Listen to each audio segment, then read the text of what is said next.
Hello বন্ধুরা, আশা করি যে যেখানে আছো সবাই ভীষণ ভালো আছো। আমি একদম ভালো নেই, ভীষণ শরীরটা খারাপ। কালকে রাত থেকে আমারও খুব সর্দি লেগে গেছে, সর্দি জ্বর। মানে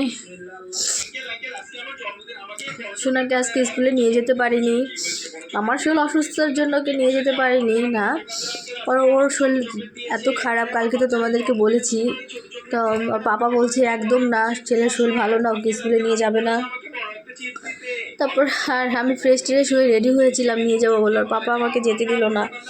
তো কী করবো বলো, শরীর আমি রাত্রে থেকে কালকে নিঃশ্বাসটা নিতে পারছি না, মানে এতটা কষ্ট হচ্ছে। কালকে থেকে আমারও খুব সর্দি লেগেছে, এই ডান কান ব্যথা, খুব ব্যথা করছে সর্দিতে।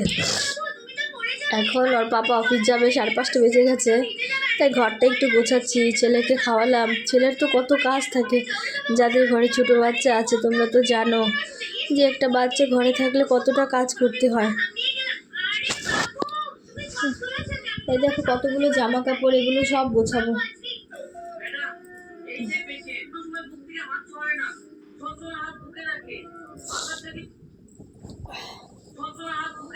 কাজ আর শেষ হয় না, সারাটা দিনই কাজ থাকে, সারাটা দিন কাজ থাকে।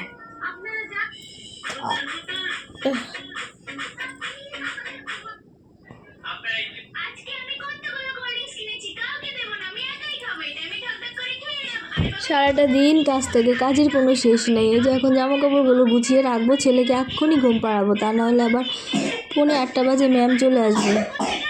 ছেলের ঘুম না হলে ছেলে পড়তে চায় না, পড়তে বসলে কান্নাকাটি করে। প্রত্যেক দিন যদি কান্নাই করে তাহলে পড়াবো আর কি বলো তো?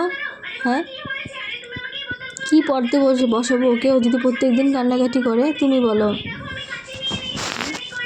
প্রত্যেক দিনই কান্নাকাটি করে, পড়তে বসলে কান্নাকাটি করে। একটু ঘুমটা হলে তাও মাইন্ডটা একটু ঠিক থাকে, ঘুম না হলে আরও বেশি কান্না করে।